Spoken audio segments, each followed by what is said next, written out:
15 heures à Genève, il est 14 heures à Kinshasa, il est 15 heures à Lubumbashi et j'aimerais vous souhaiter la bienvenue à toutes et à tous à cette assemblée générale de jour 16 dans le cadre de cet exercice d'apprentissage par les pairs sur identifier et atteindre les enfants zéro dose en République démocratique du Congo.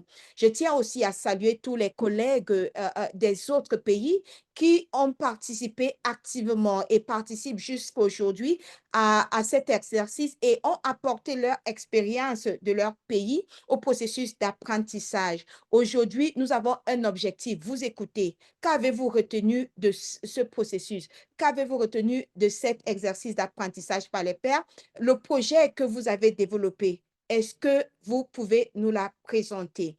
Et juste à titre de rappel, pour dire que le mouvement congolais pour la vaccination à l'horizon 2030, cet exercice d'apprentissage est organisé par la Fondation Apprendre Genève sous l'égide du programme élargi de la vaccination du ministère de la Santé en RDC en partenariat avec l'UNICEF et le soutien de Gavi. Et nous sommes là, c'est pour rechercher à retrouver les milliers d'enfants qui restent non vaccinés et vulnérables en RDC. Ici, nous nous unissons pour trouver des solutions qui fonctionnent et nous sommes toujours ensemble. Je vais prendre une pause maintenant pour vous poser une question parce que ces séances, cette assemblée générale, c'est organisé, c'est pour vous, par vous et n'auront point de sens sans vous. Donc, si vous souhaitez prendre la parole, n'hésitez pas à lever la main, mais j'aimerais commencer en invitant Jules Maweja Massese. Jules, avez-vous la possibilité d'activer votre micro pour répondre à la question qui s'affiche à l'écran? Donc, expliquez en une phrase ce que vous avez retenu de cet exercice d'apprentissage par les pairs. Allez-y, Jules, et n'oubliez pas de vous présenter, s'il vous plaît.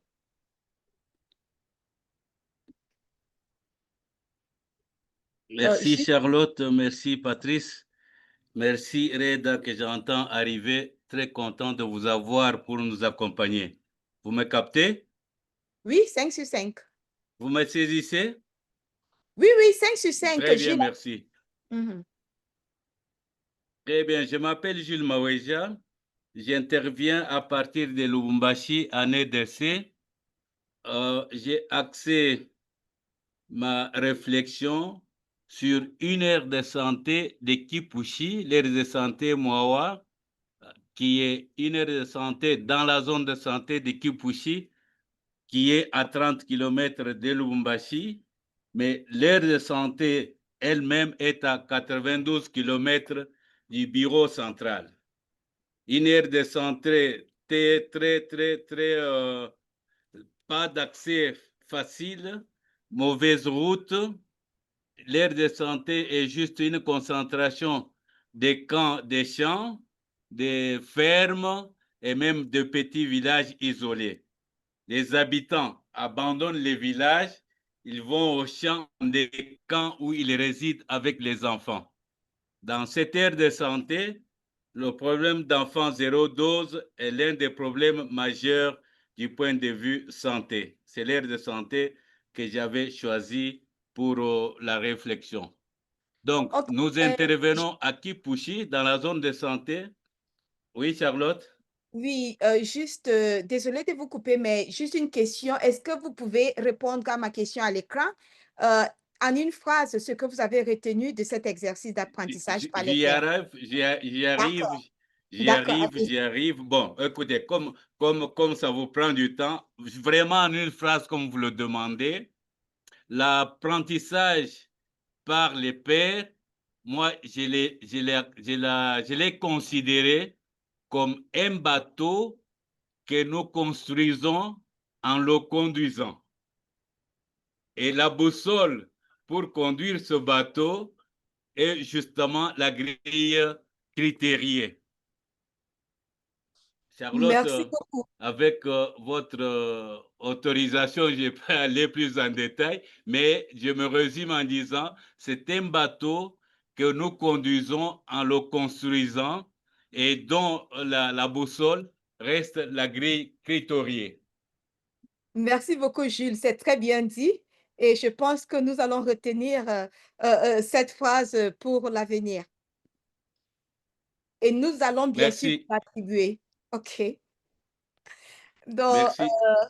OK, merci. Mertens Simba, nous allons écouter Mertens et j'encourage les consoeurs, les femmes à lever la main parce que je souhaite vraiment appliquer nos règles d'équité. Allez-y, Mertens, on vous écoute et n'hésitez pas de vous présenter d'abord. Merci pour la parole. Bonjour, Madame Charlotte. Bonjour à tous les collègues. J'espère que vous allez tous bien. Moi, c'est Martin Sensimba depuis la ville de Bukavu. À ce qui concerne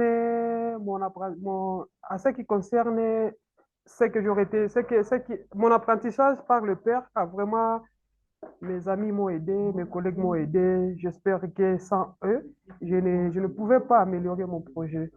J'imagine que dès le départ, avec mon projet, quand j'ai reçu le feedback de mes pairs, je suis trouvé que je te perdis au départ. Mais avec eux, ça m'a pris le temps de corriger mon projet et surtout la partie de 5 questions. Au départ, c'était juste des ambiguïtés, mais en fait, quand j'ai reçu le feedback, j'ai eu à corriger et je me suis dit que ça, mes collègues, je ne pouvais pas y arriver. Merci beaucoup. OK, surtout merci à vous, Mertens. S'il vous plaît, vous pouvez aussi répondre à cette question dans le chat. Nous allons continuer, mais j'ai d'autres questions pour vous et je vais sûrement revenir vers tout le monde d'ici peu. OK, que se passe-t-il et quand? Donc, juste un petit rappel, nous avons commencé cet exercice depuis le 6 octobre dernier et aujourd'hui, nous sommes à notre dernière Assemblée générale séance en plénière. D'ici le 24 octobre, vous devez déposer votre projet révisé. Et puis par la suite, il y a un questionnaire que vous devez remplir. Je vais vous en dire plus au courant de cette assemblée et aussi vous parler de la rampe de lancement de l'accélérateur d'impact zéro dose en RDC qui aura lieu le 10 novembre.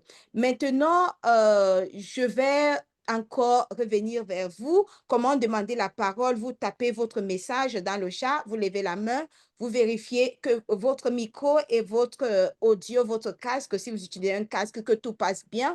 Et puis, par la suite, vous activez votre micro quand je vais vous l'inviter à le faire. Maintenant, ma deuxième question à vous, c'est qu'est-ce qui vous a le plus surpris pendant votre analyse de la cause racine?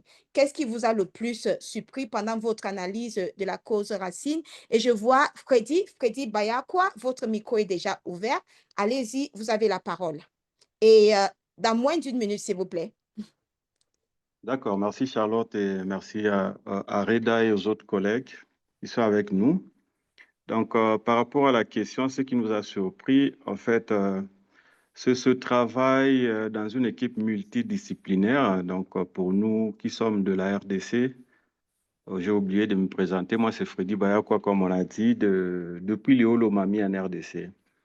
Donc, je disais que ce qui a surpris, c'est ce travail multidisciplinaire qui a été bien coordonné jusqu'à ce que chacun de nous, au moins la plupart, ait arrivé à élaborer un projet beaucoup plus pratique de terrain et arriver à soumettre après les interventions ou les observations des uns et des autres.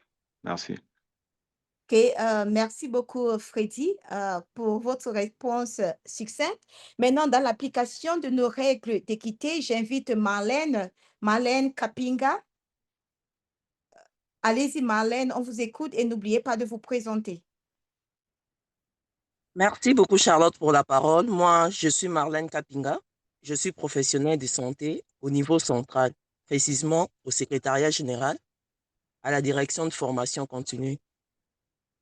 Je veux répondre à la question que vous avez mise sur l'écran de qu'est-ce qui vous a plus surpris pendant votre analyse de la cause racine. Moi, j'ai aimé d'abord l'approche utilisée parce que j'ai suivi aussi la formation des ambassadeurs TGLF. Nous avons travaillé, c'était plus théorique, on lisait les questionnaires, on répondait, mais avec cet exercice ici, c'est plus pratique. Donc, on avait de possibilités de poser des questions. Comme moi, là, dans mon projet de terrain, j'ai réussi le feedback par rapport à la cause racine parce que j'avais ressorti plusieurs problèmes prioritaires et j'avais choisi parmi ces problèmes. Or, ça ne correspondait pas à la cause racine. Donc, par rapport au retour constructif de père, j'ai repris et c'était l'exercice que j'ai appris beaucoup de choses. Et je vous remercie, vous et le docteur et également aussi mon père, M. Jérémy, depuis Lubumbashi. Merci. Merci beaucoup, Marlène, pour ce partage. Et j'ai une autre question. J'ai tellement de questions pour les autres aussi. Donc, vous pouvez choisir lequel de ces questions que vous voulez répondre. En quoi le fait de travailler avec les professionnels de santé d'autres régions de la RDC vous a-t-il aidé? Et il y a le commentaire de Raïcha Absa Salwo dans le chat dont j'aimerais soulever. Il dit, j'ai beaucoup appris lors de cet apprentissage. La grille m'a été d'une aide importante. C'est un outil indispensable pour l'identification des enfants zéro dose. Donc, Raïcha, je ne sais pas si vous avez la possibilité d'activer le micro pour nous en dire plus, puisque vous avez d'abord laissé votre commentaire dans le chat. Je ne sais pas si Raïcha, vous avez la possibilité de parler. Je vous demande d'activer le micro. OK, peut-être que Raïcha ne peut pas. Et donc, nous allons écouter Benoît Kazadi. Oui, merci beaucoup, Charlotte. Je crois que vous m'entendez bien. Oui, 5 sur 5. D'accord, merci beaucoup, Charlotte. En tout cas, je dis grand merci à tout le groupe avec lequel nous avons participé, surtout dans les réseautages. Nous avons vraiment partagé à fond et à cœur tout ce qui nous a tenu par rapport à ce sujet. Alors, par Câble rapport à jaune. l'Assemblée, allô? Oui, allez-y, Benoît. Oui, en quoi le fait de travailler avec les autres professionnels de santé de la RDC vous a-t-il été bénéfique? Franchement, sans cacher, j'ai été émerveillé par cette formation et par ce forum, parce que finalement, j'ai eu des amis en partageant avec les autres personnes de la santé de la RDC. J'ai eu des amis avec qui je peux maintenant appeler, je peux l'appeler aujourd'hui pour un problème de santé et il va m'aider. Parce qu'on a partagé, quand j'avais des difficultés, on était vraiment en ligne avec des amis. Ils sont vraiment restés des amis à moi. Donc, j'ai gagné dans le partage, j'ai gagné encore des amis dans le truc, dans cette formation et ça m'a beaucoup aidé. Alors, qu'est-ce qui m'a étonné par rapport à l'analyse de la cause racine? Là, il faut dire que j'ai été émerveillé. Je l'ai dit au début dans une intervention qui était ma première fois d'assister, de participer dans ce forum. Les 5 pourquoi m'ont beaucoup émerveillé. C'était comme de la magie. C'est quand tu poses un pourquoi, tu as une réponse, tu prends cette réponse avec un pourquoi, tu as une autre. En tout cas, c'était comme pour moi de la magie et un plaisir. Et en tant que personnel de santé, c'est pourquoi me faisait tellement émerveillé que j'ai senti que j'ai vraiment eu un plus dans ma façon de voir les choses. Et là, je tiens à remercier vraiment Charlotte qui nous a accompagnés tout le long de notre formation. Et je n'oublie pas une amie que j'ai vue en ligne une autre fois. C'est lui qui m'a même envoyé le lien pour que je puisse participer et assister aussi à ce programme, Priscille Kapinga et Priscille Tombakadima. En tout cas, je lui dis grand merci de tout cœur et merci à tous ceux avec qui nous avons partagé le travail. Et surtout, c'est les pères qui ont répondu à mon travail, parce que j'en ai eu seulement 2 sur 3, mais qui ont été des commentaires très merveilleux, qui m'ont aidé même à améliorer mon travail. Parce que j'ai donné un travail sans préciser le nombre des enfants zéro dose. Vous voyez un travail sans le nombre, donc vous ne savez pas tabler sur quelque chose. Alors j'ai dû à préciser le nombre des enfants zéro dose. J'ai eu à améliorer dans la présentation même du travail parce que je faisais moi quand même un petit brouillon là de rien du tout. Mais avec leurs remarques, j'ai amélioré, j'ai fait un travail vraiment fiable. Et quand vous le regardez, je l'ai devant ma machine ici. Il me fait même plaisir de le relire à tout moment. En tout cas, grand merci Charlotte et grand merci à tout le monde et à Reda. OK, merci beaucoup, Benoît Kazadi. Et la dernière personne que je vais inviter à répondre à ma question, c'est Ida Noki, toujours dans le respect des règles de l'équité. Ida, allez-y, on vous écoute et n'oubliez pas de vous présenter, s'il vous plaît. Ok, merci beaucoup pour la parole. Bonjour à tous. Moi, c'est Dr Ida Noki. Je suis pédiatre ici à Kinshasa et je travaille aussi en international comme pédiatre international. Euh, je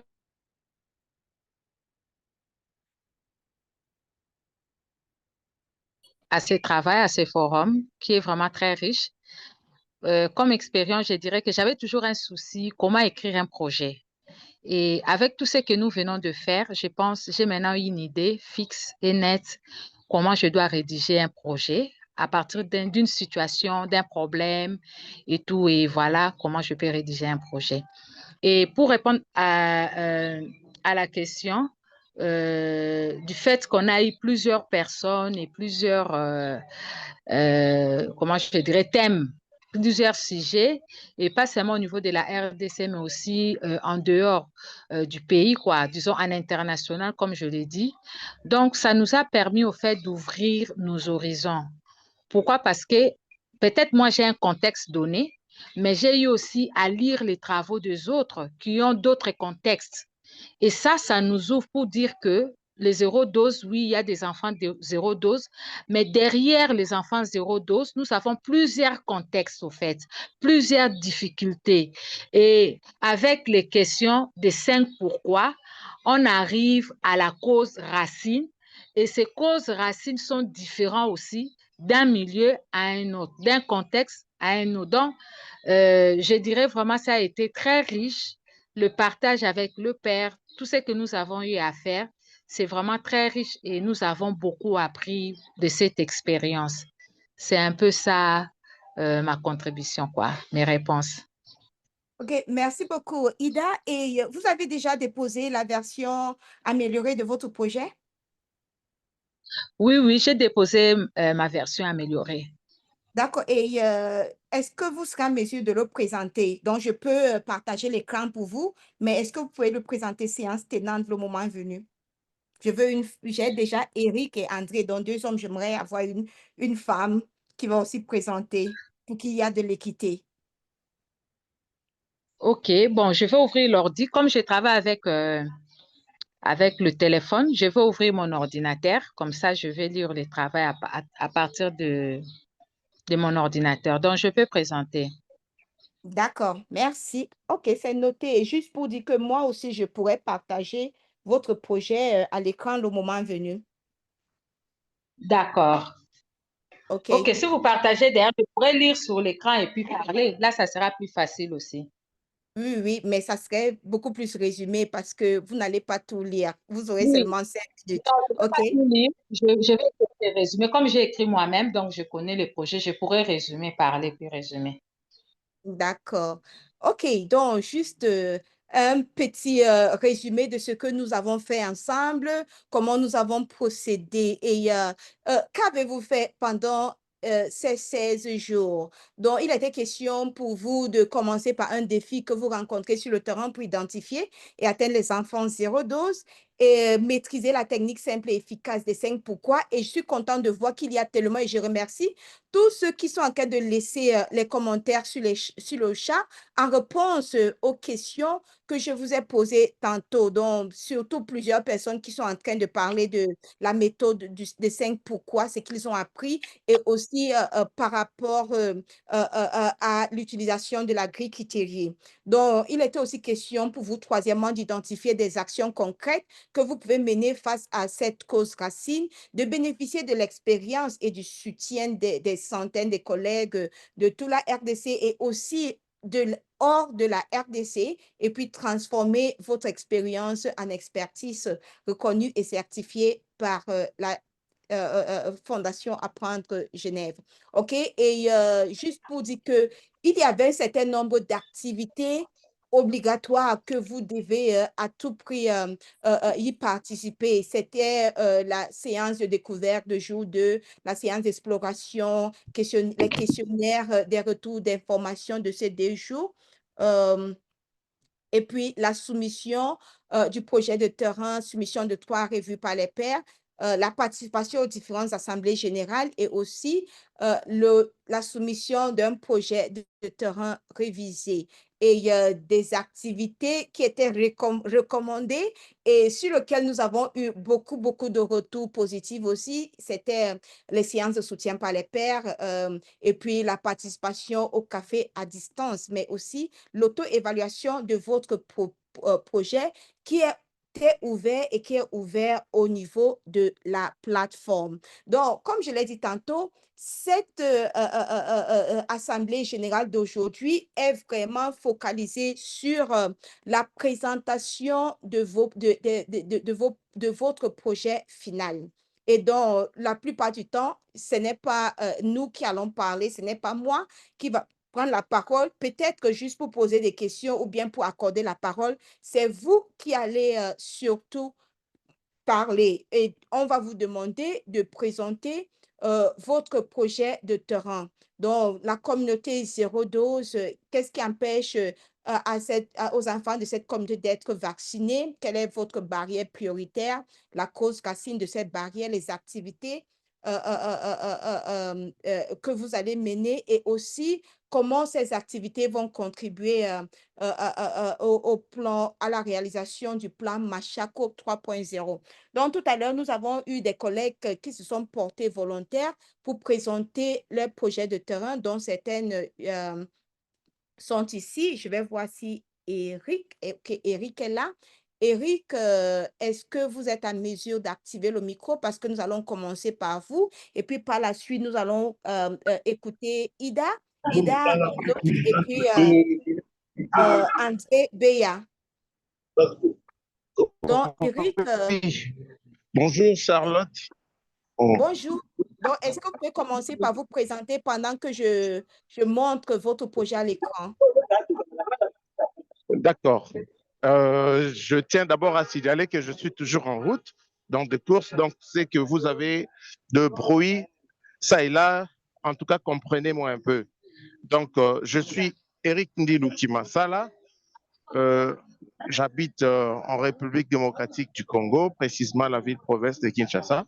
Je suis le coordonnateur national de l'ONG Exodi ASBEL, où nous sommes en partenariat avec la cellule genre du secrétariat général du ministère de la Santé et nous renforçons aussi nos zones de santé sur qui il y a nos communautés, nos bases communautaires, où nous les sensibilisons en matière de PCA, protection contre les exploitations bisexuelles, les violences basées sur le genre, aussi bien accompagnement de ménages et de couples en ce qui concerne la vaccination des enfants. Donc voilà en ce qui concerne ma présentation. Alors, pour notre projet, je vais vraiment faire un résumé parce que je suis sur le boulevard. Nous avions travaillé sur les enfants zéro dose à la zone de santé de Dozone, dans les 3 quartiers, Malueka, Finda et puis Mamayemo, où nous avions décelé un taux des enfants zéro dose. Nous n'avions pas donné un nombre parce qu'il y a eu un petit souci en ce qui concerne le chiffre. Nous l'avions évalué en termes de taux comme indicateur parce que nous estimons que pendant la mise en œuvre de notre projet, nous allons faire une cartographie de terrain qui va retranscrire la réalité des terrains plutôt que certaines données qui nous semblent un peu plus paradoxales aux réalités des terrains, d'autant que nous sommes des organisations communautaires où nous maîtrisons un peu la réalité des terrains.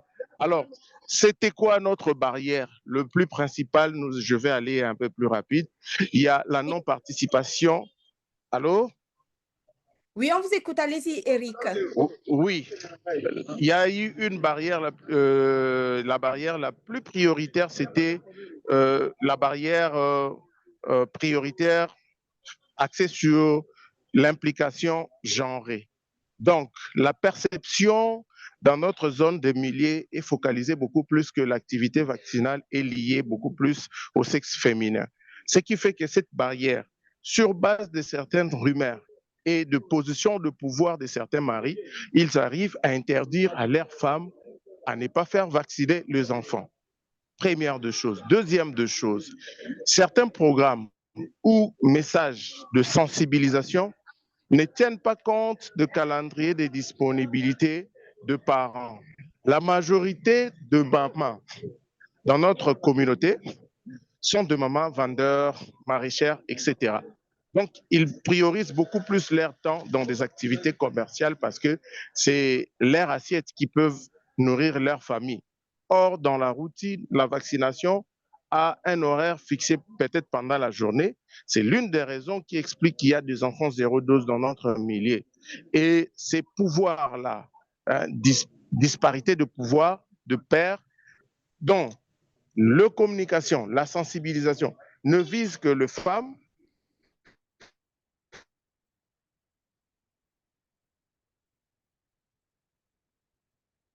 Eric, Prendre le pouvoir au niveau des ménages aussi longtemps que l'homme peut s'interposer.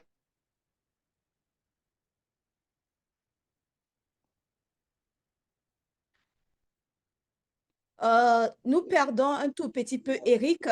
Eric, Noir, est-ce que vous etc. m'entendez? Oui. Ok, Eric, est-ce que vous pouvez aller directement à la cause racine et puis les actions? Parce que c'est comme si la connexion dérange un peu chez vous. Oui. Donc, à la cause racine, nous avions dit que les stratégies de mobilisation et de communication au niveau local ne prennent pas en compte les normes de genre ni les contraintes de temps social, économique de père, ce qui conduit à une faible implication masculine et à la charge disproportionnée sur le maire dans la vaccination des enfants. Donc, en un mot, c'est ce que j'étais en train d'expliquer. C'est ce que j'étais en train d'expliquer, que cette disparité explique pourquoi nous avons un taux entre 18 et 20% des enfants zéro dose dans notre milieu. Voilà. Alors, en ce qui concerne nos objectifs, nous avions dit que l'objectif général est que de réduire de 30% cette proportion d'enfants zéro dose dans nos quartiers, des enfants ayant la fourchette de 0 à 12 mois, en augmentant la participation masculine et les rôles conjoints de parents dans les séances de vaccination. Comme objectif spécifique, les amis peuvent lire, et le plan d'action détaillé, nous avions mis un calendrier où nous mettrons en place des comités mixtes de parents, non seulement de suivi, de sensibilisation, un partenariat avec le Président Codessa, le RECO, la zone de santé et la communauté elle-même, avec les leaders d'opinion, des leaders religieux, qui ont quand même une influence sur la communauté à qui, si nous sensibilisons, ils sont informés de bien fondés ou alors des effets secondaires de certaines doses, ça va changer la courbe de couverture. Voilà en résumé de notre travail a été focalisé sur une implication genrée masculine au pouvoir qui ont le parent dans le ménage. Voilà en un mot ce que je peux présenter comme travail. Ok, merci beaucoup, Eric, pour cela. Juste peut-être une question de suivi que j'ai pour vous. Donc, Oui. comment le processus, donc, en quoi est-ce que le processus de la revue par les pairs vous a-t-il aidé à améliorer et à finaliser votre projet doctoral? Oui, la revue par le père nous a beaucoup aidé à améliorer et finaliser mon projet par de retours pertinents. Parce qu'en ce qui concernait le cadrage, par exemple, il a été question de donner une cartographie claire et un nombre clair de ce qui concerne les enfants zéro dose, mais tout en s'appuyant aussi avec les données, soit des DHS2 ou sinon avec la zone de santé concernée. Mais comme je l'avais dit, nous avions trouvé de petits soucis en ce qui concerne l'accès aux données. L'accès aux données au niveau de zones de santé, on s'est contenté avec 2 éléments de terrain que nous avions eu. Et puis, donc, la revue nous a permis à recadrer nos faiblesses. Nous avions compris nos faiblesses et nous avions présenté un plan, par exemple, d'action non détaillé. Ça a été un peu plus brut, qui ne donnait pas, qui ne dégageait pas peut-être l'implication communautaire, qui ne liait pas la cause racine aux actions de terrain. Donc, voilà un peu ce que je peux dire de manière concise. La revue de pairs nous a aidé à être un peu plus en profondeur dans ce que nous faisons et d'être un peu plus observateurs en ce qui concerne la grille critériée, le détail, pour rendre encore plus pertinent notre projet. Voilà. OK, merci beaucoup, Eric. Il y a plusieurs commentaires et questions dans le chat que je vais vous inviter à regarder et à répondre autant que possible. Et juste pour dire, avant de poursuivre, j'aimerais demander, j'ai une question pour toi, Reda. Nous avons vu, hein, Eric n'a pas utilisé le Canva, il a préparé son projet en utilisant son propre. Il y a même aussi un budget. Et il y a un collègue qui a demandé dans le chat, Eric a mis un budget dans son projet. Est-ce que c'était nécessaire? Mais moi, je pense que dans le cadre de la pédagogie de l'apprentissage, que pouvez-vous dire par rapport à ce projet de Eric? Merci Charlotte. Alors là, on est devant, effectivement, il y a cette démarche donc au niveau pédagogique, c'est la revue par les pairs, c'est donc le partage d'expériences qui nourrit notre réflexion. Mais souvenez-vous, le but, c'est l'action. Alors effectivement, on cadre le développement du projet. On n'entre pas tout de suite en matière sur la mise en œuvre ni sur le suivi. Mais ce que j'aime bien, c'est l'idée que quand on travaille, on sait qu'on n'est pas dans un cadre académique ou universitaire ou théorique, on est sur le terrain. Et en tant qu'acteur de terrain, la préoccupation, je dirais même l'obsession constante est la suivante, c'est de constamment se poser la question, de se rappeler, je n'ai pas de temps à perdre. Les exigences du terrain, de la population, les circonstances dans lesquelles je travaille, je ne peux pas me permettre de discourir sur des sujets théoriques. Il faut vraiment se concentrer sur l'essentiel, aller droit au but. Et droit au but, ça veut dire réfléchir très concrètement de quoi ai-je besoin pour que ce projet, lorsque j'aurai terminé l'exercice, eh bien, je pourrai réellement le mettre en œuvre. Alors, c'est vrai que dans la grille critériée, on ne vous a pas demandé de budget. Mais sachez qu'effectivement, lorsqu'on passera à la phase de l'accélérateur d'impact, donc qui va démarrer le 10 novembre, eh bien là, on sera entièrement concentré sur l'action. Et c'est là où on va passer donc à la phase vraiment agissante, toujours dans le cadre de vos fonctions, toujours pour aller vers les objectifs du plan Machaco 3 et puis des objectifs du PEV, hein, les objectifs du pays. Et rien d'autre, c'est vraiment ça qui nous préoccupe. On n'est pas en train de monter des activités en parallèle, on est en train vraiment de renforcer, c'est comme si on aiguisait la lance, si je peux me permettre. Voilà, avant de lancer le javelin, eh bien, on aiguise pour arriver droit au but. Donc, tous les éléments qui peuvent vous aider très concrètement, posez-vous la question, est-ce que je perds mon temps là ou est-ce que ça va m'aider sur la mise en œuvre, sur le suivi? Si vous répondez oui, c'est utile pour vous dans la mise en œuvre, dans le suivi, et donc c'est important et vous avez avancé. Si vous vous retrouvez à passer du temps sur des préoccupations très touffues, très ambiguës, tout ça, posez-vous la question, est-ce que là je suis en train de perdre mon temps? Et si c'est le cas, il faut avancer. C'est comme ça, je sais que vous le savez déjà en tant que praticien, surtout quand on n'a pas, quand il y a ces difficultés qui se posent, de ressources, de situations difficiles, de contextes fragiles et tout ça. Donc voilà un petit peu, Charlotte, ce qui m'impressionne, c'est de voir justement des praticiens qui l'ont très bien compris, des scholars, comme on vous appelle, et qui ont d'ores et déjà intégré des éléments qui comptent pour eux. Ils s'en sont rendus compte, ils les ont intégrés à leur projet. Merci beaucoup, Reda. Je pense que nous allons passer directement à Ida. Ida, je vous demande d'activer le micro et puis je vais présenter votre projet à l'écran maintenant. Et vous allez confirmer si c'est bel et bien votre projet. Ida, vous avez la parole. Est-ce que vous pouvez voir? OK. écran et vous confirmez que c'est Oui, merci votre... beaucoup. Oui, c'est mon travail. Merci beaucoup. Euh, je me suis déjà présentée, donc je vais rapidement dans mon travail. Voilà, je suis pédiatre et dans mon exercice en tant que spécialiste, j'aime souvent appuyer le milieu rural. Parce que là, vous voyez, nous n'avons pas beaucoup de spécialistes qui aiment travailler dans le milieu rural, alors qu'ils ont aussi énormément de besoins.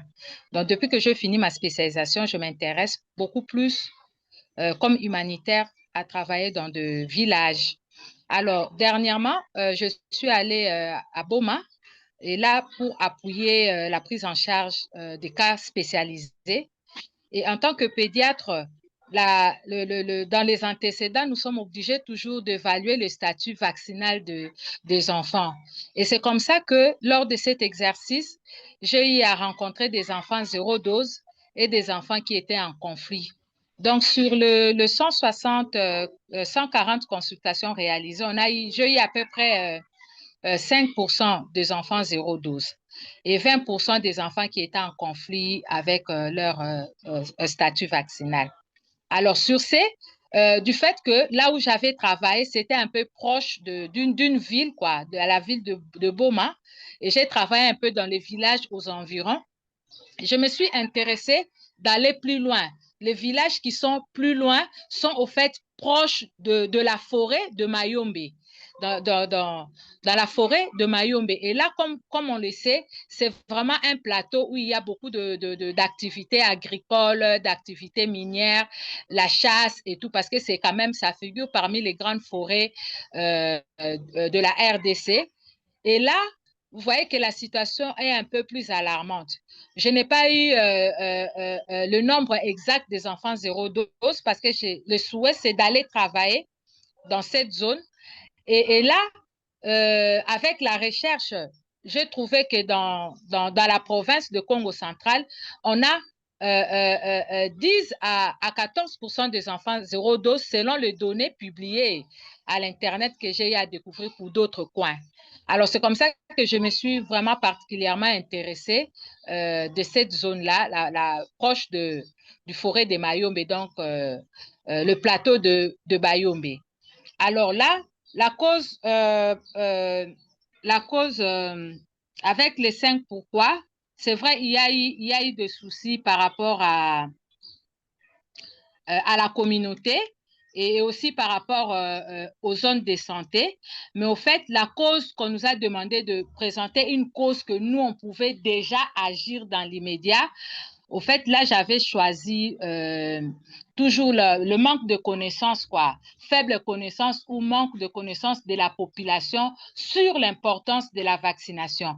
Parce qu'en tant que clinicien, je travaille directement avec les mamans ou les parents qui accompagnent les enfants en consultation. Et quand tu leur poses, par exemple, pourquoi est-ce que l'enfant n'est pas vacciné, vous comprenez que les familles ne connaissent vraiment pas trop de l'importance de la vaccination ou ont des fois des perceptions erronées de la vaccination selon la communauté ou selon les dires de gens, vous voyez, avec le Covid, vous voyez que les gens ont parlé du mal aussi de la vaccination. Et la particularité dans la province de Congo central, nous avons des religions qui sont purement africains, on appelle la religion de Noirs. Et ces religions-là interdisent tout ce qui est pratique, comme ils disent, de blanc, quoi. Pour eux, la vaccination, ce sont des traitements de blanc. Donc, on ne doit pas faire participer les enfants dans ces genres de traitements. Et tout ça, là, ça figure parmi les barrières, hormis les barrières de la logistique concernant le milieu. Donc, moi, personnellement, je vais apprendre cet aspect-là sur la difficulté même des connaissances. Et en posant les 5 pourquoi, on arrive à la cause profonde. La cause profonde, pour moi, c'était... D'abord, vous voyez les récols qui sont un peu démotivés. Pourquoi cette démotivation? Là, c'est encore le problème d'équité parce que quand il y a des vaccinations, des campagnes de vaccination, des fois, ils ne sont pas impliqués. Ils ne sont pas impliqués. Des fois, ceux qui partagent l'argent prennent peut-être des membres des familles par rapport, donc ils défavorisent les récols et tout ça, là, ils ne peuvent pas très bien faire leur travail. Et en dehors de ça, En dehors de ça, nous savons que cette zone de Mayombe, c'est une zone d'accès vraiment difficile. Donc, tout ce qu'on doit mener comme activité dans cette zone-là, la cause profonde, donc tout ce qu'on doit mener comme activité dans cette zone doit demander vraiment une bonne motivation des personnes qui doivent même aller travailler là-bas. Vous voyez, même moi, pour le moment, par exemple, j'ai fini ma mission au Burkina, je suis au pays. Donc, le mois, je me prépare pour descendre dans cette région, pour aller travailler. Vous voyez, ça demande vraiment une bonne volonté des personnes et nous ne sommes pas nombreux à avoir cette bonne volonté sans être payés, sans avoir le sou pour aller travailler. Vraiment, pour des raisons humanitaires, nous ne sommes pas nombreux.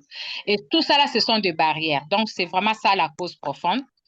Et l'objectif, c'est vraiment d'améliorer les conditions, mais aussi de travailler, d'aider la population, en fait, à s'améliorer eux-mêmes. Et aussi, c'est vraiment ça cadre dans le cadre du plan Machako, comme on avait dit, la stratégie 3 et 4. Donc, il y a des communautés qui sont éloignées, qui ne sont pas considérées. Et là, notre population des Bayombe sont un peu éloignées, accès difficile. Et il y a des enfants zéro dose, il faut faire la recherche active. Voilà, ça cadre avec ce que le niveau national même veut mettre comme action sur le terrain. Donc, cette activité nous a aidé à mieux comprendre ce que veut faire cette stratégie, disons, au niveau national. Et nous, en tant qu'acteurs de santé, nous entrons dans ce plan au niveau national, aider notre pays à aller là où peut-être d'autres personnes ne peuvent pas aller pour aller chercher ces enfants zéro dose. Et l'objectif que je me suis donné, c'est de réduire au moins de 50% le taux des enfants zéro dose, tout en augmentant la participation des familles aux activités de la vaccination.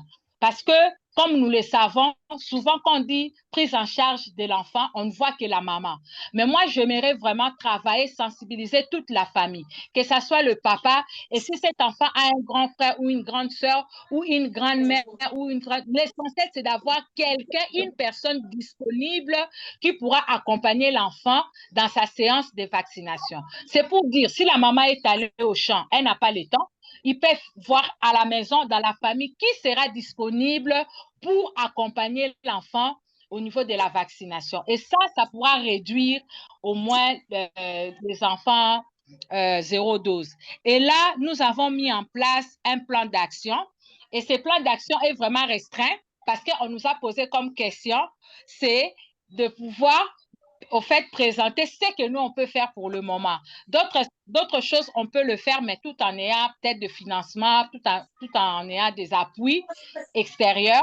Mais pour le moment, c'est vraiment des activités de sensibilisation que j'ai mis dans mon plan d'action, c'est-à-dire travailler au niveau de la communauté et puis travailler aussi au niveau des zones de santé. Comme vous le savez, c'est au niveau périphérique, des fois, ils se sentent un peu abandonnés. Et quand ils voient des gens venir vers eux, ça les encourage, venir les appuyer. Et ne fût-ce que les écouter même, c'est déjà quelque chose de positif. Et voir comment travailler avec les RECO, sensibiliser les familles, sensibiliser sur l'importance de la vaccination. Voilà le résumé un peu du plan d'action que j'ai eu à présenter. Et le résumé aussi du travail que j'ai eu à présenter. Donc, c'est vraiment ça. Merci beaucoup.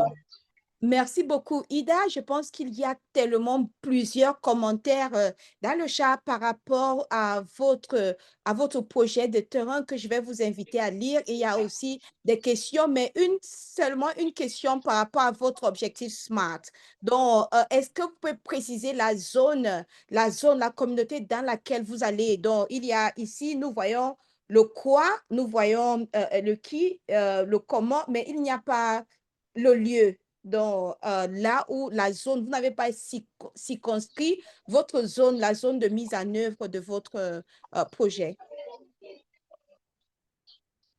Donc, Dr. Ida, est-ce que vous pouvez préciser la zone ou bien les communautés dans lesquelles vous allez mettre en œuvre votre plan? Allô, je n'ai pas bien compris, il y a un problème de réseau. Ah, donc nous avons constaté que votre objectif SMART manque le lieu de mise en œuvre de votre plan d'action. Donc, est-ce que vous pouvez préciser? OK. Au fait, les plans d'action, c'est au niveau de quoi? De plateforme de Bayombe. Voilà. Ok. Et là, il y a plusieurs villages. Mais en arrivant sur le lieu, au fait, parce que je parlais de Bayombe, du coin de Bayombe. Et là, il y a plusieurs villages. Mais là, sur place, une fois arrivé sur le terrain, en travaillant avec les zones de santé, là, on essaye un peu de voir quel est le village le plus concerné ou le plus prioritaire. Nous pouvons cibler quelques villages où nous allons travailler. Mais comme j'ai mis dans l'introduction, c'était vraiment dans les plateformes de Bayombe. D'accord, ok.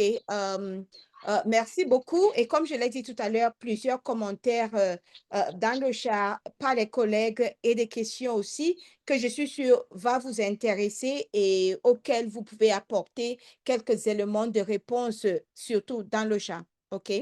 Maintenant, nous allons passer à André. Je reviens sur mes diapositives. Et puis, je vais enlever la possibilité aux participants d'activer le micro. Maintenant, si vous voulez prendre la parole, vous devez lever la main ou bien je dois vous donner la possibilité d'activer le micro. OK? Notre prochain présentateur, c'est André Béa Kabanga. André, est-ce que, OK, voilà, c'est très bien, vous avez activé votre micro. Est-ce que vous pouvez commencer par vous présenter et entre-temps, je vais mettre votre projet à l'écran. Oui, bonjour Charlotte, bonjour tout le monde.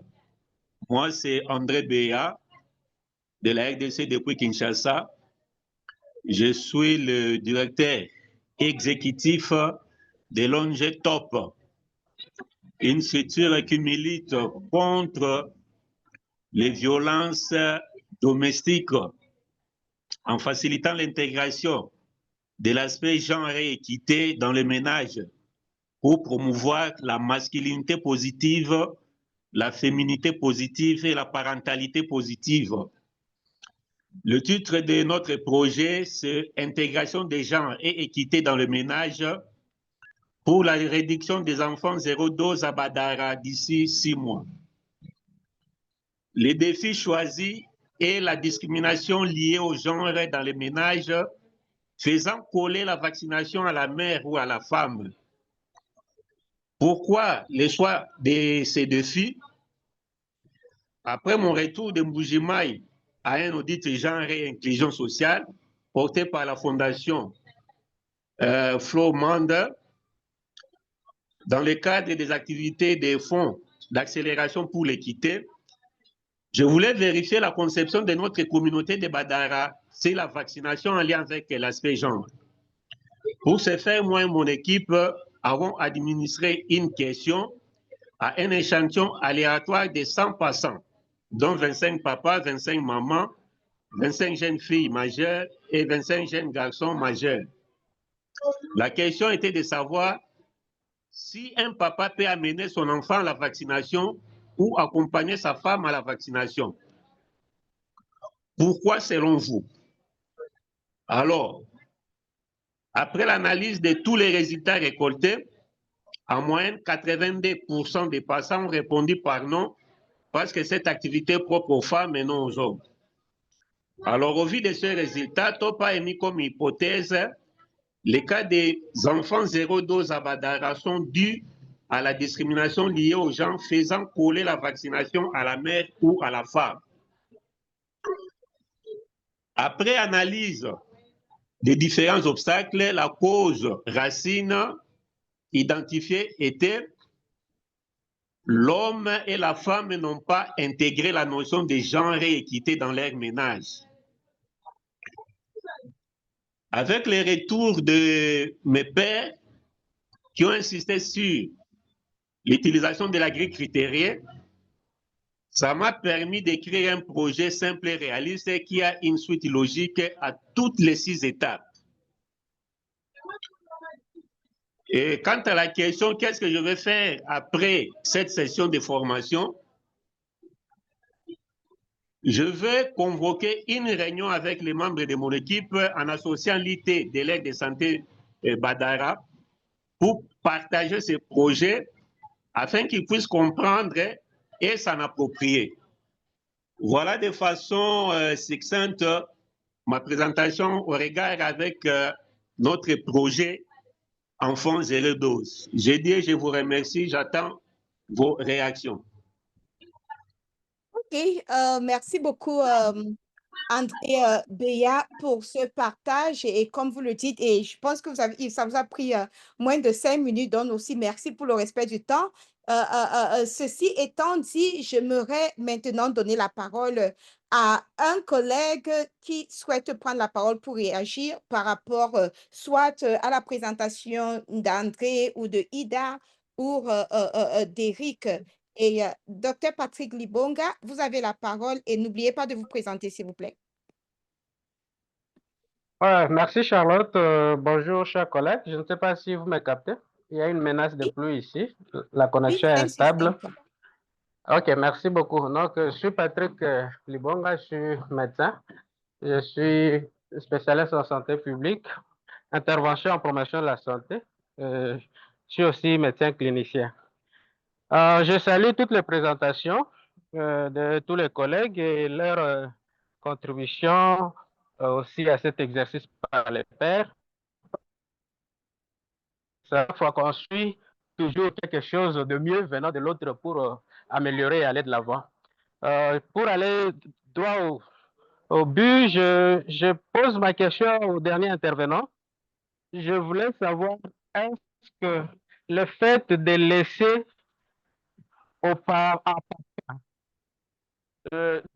disons à la maman plutôt la responsabilité d'aller à la vaccination, est-ce une discrimination? Parce que j'ai l'impression que la discrimination qui a souvent un caractère péjoratif est en train de perdre un peu son sens dans le cadre de son projet.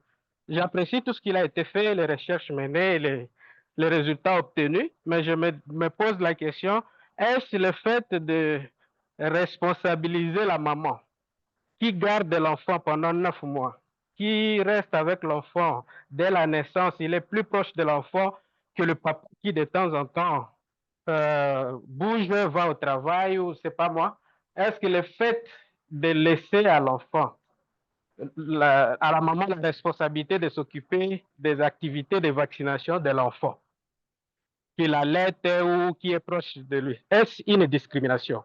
Parce que je voulais quand même que on nous éclaircisse là-dessus, parce que si on dit seulement que c'est la responsabilité des mamans ou des papas, et encore ça l'étiquette discrimination ou manque d'équité, je ne sais pas si c'est vraiment logique. Voilà ma seule préoccupation. Mais s'il fallait parler de moi, de ce que j'ai fait aussi, je pourrais peut-être intervenir plus tard. Merci Charlotte, et merci à tout le monde. Merci beaucoup, Patrick. Et André, vous pouvez préciser dans le chat la réponse à cela. J'essaie de respecter les normes d'équité. Nadine Moussao, votre main est levée. On vous écoute.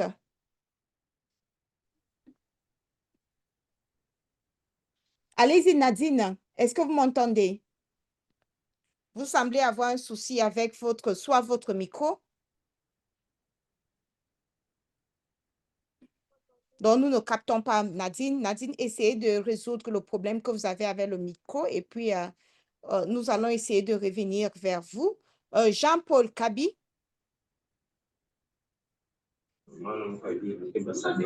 Oui, allô, bon. Ça doit être des commentaires et des retours par rapport aux présentations. Oui, on vous écoute et n'oubliez pas de vous présenter. Vous m'écoutez, Charlotte? Oui, oui.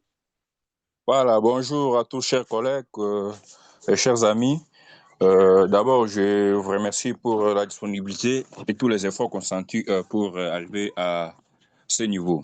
J'avais des préoccupations par rapport aux deux présentations de nos collègues, en commençant par la dame Ida, docteur, qui a parlé.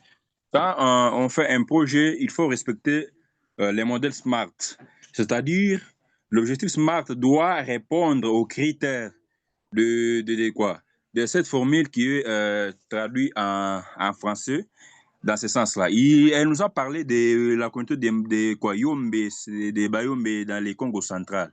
Il faudrait préciser l'endroit, soit les milliers où les projets aura à se réaliser, parce que le timing de réalisation est d'1 mois. Et ce n'est pas dit qu'elle aura à assurer tout l'espace du Congo central dans la communauté de Yombe. Donc, elle doit un peu préciser tel village avec les données disponibles, recueillies peut-être à la zone de santé, soit au ministère de la Santé. Voilà un peu avec tout ce que je voudrais préciser par rapport à son travail. Et puis, selon la grille critériée, on nous a bien dit qu'il faut mentionner, soit prélever 3 actions réalisables, 3 actions concrètes. Mais quand j'ai vu sa présentation, c'est déjà au-delà des 3 actions à réaliser dans l'intervalle de 1 mois. Maintenant, je reviens sur notre deuxième présentateur. Avec son projet C'est bien, félicitations, ça prouve à suffisance comment il s'était plongé dans la matière avec les données disponibles qui viennent de leur hangar être réalisées. Alors, je me demande en quoi est-ce que l'intégration de la femme, soit la non-participation du père à la vaccination devient une discrimination. Tant qu'il connaît bien la vie de Kinshasa, l'homme doit sortir très tôt matin pour aller chercher à manger pour la famille. Supposons que la femme ne travaille pas, c'est l'homme qui est le chef du ménage qui assure toutes les dépenses. Alors, dans quel aspect, soit dans quelle optique, cette question de sortir pour aller chercher à manger pour les ménages devient une discrimination? Qu'il essaie un peu de nous expliquer ce qu'elle conteste. Leurs analyses de l'enquête démontrent qu'il y a une discrimination, ce qui est comme barrière à la situation des 012 dans l'aire de santé des Badara. Merci beaucoup, vraiment. Et merci beaucoup, Jean-Paul Kabi. Et c'est très important. Moi, je pense que l'aspect genre dans la vaccination est très important et très capital. Et juste pour dire que vous devez réfléchir en termes de pouvoir décisionnaire de la femme, même si elle est la maman et elle passe tout le temps avec l'enfant, le pouvoir décisionnaire et puis les moyens. Donc, l'implication du papa ne se limite pas au fait qu'il doit porter l'enfant et transporter, amener l'enfant dans la formation sanitaire. Mais la maman peut être là, elle ne fait rien, mais elle n'a pas les moyens disponibles ou bien elle ne peut pas décider. Et j'aime le fait qu'il y a notre collègue qui a indiqué tout à l'heure dans le chat que parfois, c'est les papas qui refusent à la maman d'amener les enfants à la vaccination à cause donc c'est Annie-Thérèse Badou, à cause des MAPI. Donc, ce n'est pas une discrimination, cela s'inscrit dans la division du travail, mais aussi les pères doivent accompagner, s'impliquer en rappelant la mère à la veille du rendez-vous. Souvent aussi, ce sont les pères qui refusent à cause des MAPI. Donc, peut-être que c'est une question de la description du contexte, mais André, comme je l'ai dit tout à l'heure, vous pouvez répondre à ces préoccupations dans le chat. Avant de procéder, il nous reste 2 minutes avant la fin de cette séance, 2 minutes seulement. Donc, je vais avoir votre accord. Si nous allons partir au-delà des 60 minutes prévues pour les assemblées générales, tapez oui dans le chat si vous voulez que nous continuions encore pour 30 minutes. Et je vois Reda est le premier à taper oui, parce que je pense que la conversation, elle est riche. Donc, lorsque j'aurai 38, je pense que nous allons procéder. 38, 38, donc je ne pense pas que nous avons déjà atteint 30. Donc, si nous avons 38, ok, c'est bien, très bien. Donc, voilà, ok. Donc, nous sommes à plus de 38, donc je suis contente. Ok, c'est très bien. Donc, nous allons poursuivre maintenant et j'essaye de prendre les collègues qui n'ont pas encore eu à prendre la parole dans les séances précédentes. Séverin Yangama, je vous demande d'activer le micro. Allez-y, Merci très beaucoup, rapidement. Charlotte. N'ayez pas de Je salue tout le monde. Je Mhm. salue tout le monde. C'est Séverin Yangama. Je suis expert en santé publique. Je suis congolais de la RDC, dans la province de la Chuapa, spécialement à partir de la ville de Bwindi.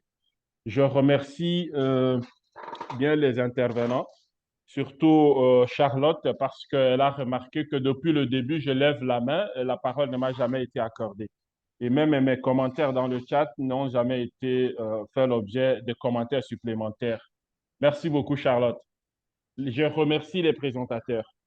La personne qui a présenté, la collègue qui a présenté avant, Dr André, je voulais juste, je m'excuse, je sentir un peu que son travail a été un peu bâclé, excusez un peu le terme s'il est fort, dans ce sens que elle présente son travail et promet d'aller sélectionner les villages à problème et promet d'aller prioriser les villages sur terrain. Alors que je pensais que cette étape devrait être cernée déjà au moment où l'on élaborait le projet. Dans ce sens, je ne me sens pas vraiment à l'aise. Par rapport à Dr André, la stigmatisation ou la discrimination entre les femmes et les hommes en matière de vaccination, bon, moi, j'aurais souhaité peut-être que les gens ont trop parlé là-dessus. Mon point de vue, c'est que la répartition, lorsqu'il y a un travail et que on dit que c'est tout le monde qui est chargé de faire ce travail, à la fin, selon Bruce Lipton, il dit que à la fin, personne ne fera et l'excuse, ça sera la grande excuse. Non, mais je pensais que toi, tu l'as déjà fait. Et moi aussi, j'ai pensé que toi, tu l'aurais fait. Et ainsi, personne ne l'aura fait. Et donc, si on responsabilise, par exemple, la maman, parce que maman porte le bébé déjà 9 mois dans le ventre et puis l'allaite pendant 2 ans ou plus, c'est la personne la plus proche du bébé pour l'amener à la vaccination que de demander à papa de le faire. Mais dans le cas de stay-at-home dad, où le papa, c'est le gardien des enfants à la maison et c'est maman qui va travailler, qui amène le pain le soir, je pense que c'est clair que papa ne devrait pas déroger à cette obligation. Ça, c'est mon appréciation. Donc, c'est légitime que les femmes soient les personnes les mieux attitrées d'amener les enfants à la vaccination tout en n'excusant pas les papas. Tout à l'heure, l'intervention de Charlotte clarifiait que papa peut être, par exemple, la personne qui doit fournir le transport pour amener l'enfant par exemple, au centre de santé, mais il ne fournit pas, il ne s'intéresse vraiment pas. Et ça, c'est une attitude qu'on devrait plutôt condamner. Merci beaucoup de m'avoir finalement opéré les joues. Merci beaucoup, Séverin, et c'est un plaisir de vous avoir avec nous. Annie-Thérèse Mbadou, et s'il vous plaît, chaque personne, maximum 90 secondes, donc je serai un peu brusque quand je vais vous reprendre la parole. Donc, Annie-Thérèse, allez-y, on vous écoute et n'oubliez pas de vous présenter, s'il vous plaît. Merci beaucoup pour m'avoir accordé la parole. Je suis Annie-Thérèse Mbadou. Actuellement, je suis consultante SPC, donc je suis dans la communication avec l'UNICEF. Je suis affectée dans la zone de santé de Bengamisa, dans la province de la Tchopo, en RDC. Je voulais dire que je suis seule, parce que lorsqu'on a commencé la formation, j'étais en train de préparer mon voyage pour venir, parce que j'habite à Matadi, dans le Congo central, dans plus de 5000 km de Kisangani à la Tchopo. J'ai préparé mon voyage, je ne suis pas dans une équipe. J'ai travaillé seule et je n'ai pas pu aussi envoyer mon projet parce que la zone où moi je travaille est presque pas couverte par la connexion. Pour le moment, j'ai voyagé, je suis à Kisangani pour participer à l'Assemblée générale. Mais j'ai déjà commencé à mettre en pratique mon projet, comme je suis aussi prise en charge par l'UNICEF. J'ai travaillé dans des aires de santé, la zone de santé de Bambane et la zone de santé de Baoui, où nous sommes en train de travailler avec les animateurs communautaires, avec les RECO et les membres des CAC, des cellules d'animation communautaire. Et nous continuons. Même si je n'ai pas présenté mon projet, je vais vous les envoyer si vous permettez. Merci beaucoup. Annie-Thérèse, est-ce que vous pouvez nous dire un tout petit plus, parce que c'est votre première fois et vous avez dû vous déplacer pour assister à la rencontre, donc je vais vous donner la possibilité en 5 minutes pour nous en dire plus sur votre projet. Et juste pour vous rassurer que oui, effectivement, vous pouvez déposer votre projet à jour 5 au niveau de la plateforme. Je vais faire une démonstration à la fin. Il y a aussi un tutoriel par rapport à cela. Mais parce que vous êtes une femme et vous n'avez pas pu participer avant et vous avez pris la peine de vous déplacer pour assister à l'Assemblée générale. Dites-nous un peu plus sur votre projet, s'il vous plaît. Je suis à la Tchopo. La Tchopo, c'est la province qui tire en bas, vers les bas plutôt, la RDC par rapport à la poliomyélite. Et dans la Tchopo, il y a un grand nombre d'enfants, 0 dose et non vaccinés. À la Tchopo, lorsque vous faites la surveillance des enfants 0 dose et la récupération, en tout cas, vous n'allez pas souffrir. Donc, c'est dans chaque ménage, après un ménage, après 2 ménages, vous allez trouver un enfant qui n'a jamais été vacciné, une mère qui donne des enfants, mais qui n'a jamais été au niveau de la CPN. Alors, comme je suis affectée ici, j'étais ici au mois de juillet jusqu'au mois de septembre, pendant 2 mois, j'étais convaincue que je peux travailler avec ma zone de santé propre où l'UNICEF m'affecte. Voilà pourquoi j'ai mis en place ces projets. J'ai essayé d'étudier avec les membres des CAC qui travaillent avec moi, les présidents de CODESA. On a compris que la vraie cause, c'est l'ignorance de l'importance de la vaccination. Et puis, il y a aussi la démotivation des membres des CAC, donc les cellules d'animation communautaire, qui ont accepté la charge de visiter des ménages chaque mois, mais ils ne le font plus parce qu'ils ne sont pas pris en compte lors des activités de masse de la vaccination. Voilà pourquoi nous sommes en train de travailler. Et la chance avait aussi souri pendant que je suis rentrée ici dans la Tchopo. Lorsqu'on a commencé cette formation, la province avait lancé une petite campagne temporaire sur le grand rattrapage des enfants 0 dose insuffisamment vaccinés. Et je travaille déjà avec les membres des CAC. Malgré qu'on a fini le vendredi, je peux vous dire que nous-mêmes, moi-même, avec la petite équipe qui a travaillé avec moi, pendant 10 jours, nous avons récupéré plus ou moins 90 enfants, dont des enfants 0 dose. Et nous sommes en train de continuer avec les autres aires de santé. Dans ma zone où je suis affectée, j'ai 17 aires de santé plutôt. Je ne pense pas que pendant les 3 mois que je serai ici, je vais terminer avec les 17 aires de santé. Mais mon souci, là où nous allons travailler, que nous puissions récupérer au moins 30% d'enfants 0 dose et insuffisamment vaccinés. Hier, d'ailleurs, on a eu à tenir, parmi les stratégies, nous avons dit qu'on doit avoir des dialogues communautaires. Hier, nous avons eu à tenir des dialogues communautaires avec les leaders religieux parce qu'il y a aussi des religions qui sont réfractaires à la vaccination ici dans la province de la Tchopo.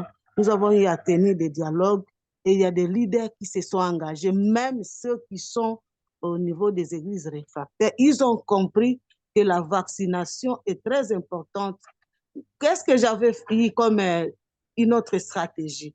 J'ai utilisé la Bible parce que la Bible dit que l'homme doit protéger la terre. Dans la protection de la terre, il y a la salubrité. La salubrité, c'est un facteur qui nous amène les maladies. Or, il y a parmi ces maladies, il y a des maladies qui sont évitables par la vaccination. Donc, les gens ont compris et les gens se sont engagés. Ils ont dit, j'ai fait de ces gens-là, ces leaders communautaires et ces notables des villages, mes alliés, nos alliés, pour que nous puissions récupérer ensemble les enfants, les faire vacciner et sensibiliser les communautés qui n'étaient pas avec nous dans ces dialogues. Voilà où nous sommes pour le moment. Merci beaucoup, Annie. Juste une question rapide pour vous. Est-ce que vous avez quand même eu accès aux ressources, donc, par exemple, la grille critériée et le Carneva pour cet exercice, pour vous permettre de bien élaborer votre plan? Bon, j'ai mis en place seulement un plan d'activité, comme nous faisons chaque fois dans nos projets, mais j'avais plus utilisé le Caneva que vous avez envoyé D'accord. pour les barrières, les axes, ainsi de suite. Pour moi, je suis avantagée parce que je suis payée pour ça par l'UNICEF. Donc, vous avez les ressources Ça à m'a votre aidé pour bien disposition. faire mon travail, bien planifier mes activités et les actions que je dois mener sur terrain. OK, merci beaucoup. Donc, j'ai hâte de voir le projet que vous allez déposer. Et comme je l'ai dit tantôt, si vous vous rendez au niveau de la plateforme Ajout 15, vous pouvez déposer votre travail et je vais mettre le tutoriel, un court tutoriel ou bien faire une démonstration à la fin sur comment déposer votre travail. OK? Merci beaucoup. OK, merci. J'aimerais donner la parole à lui Curtis. Pourquoi? Parce que il est de Haïti, un autre continent, et il s'est levé très tôt pour assister à l'Assemblée générale. Donc lui, je ne sais pas, je vous demande d'activer le micro. Euh, Vous avez la parole, soit pour nous parler de votre expérience, ce que votre communauté zéro dose, ce que vous avez appris, ou bien réagir aux présentations des collègues.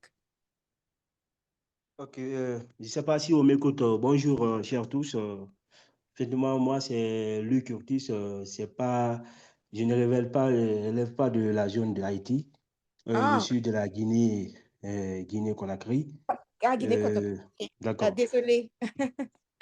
D'accord. Je suis de la Guinée. Je vous rappelle que je suis spécialiste en épidémiologie.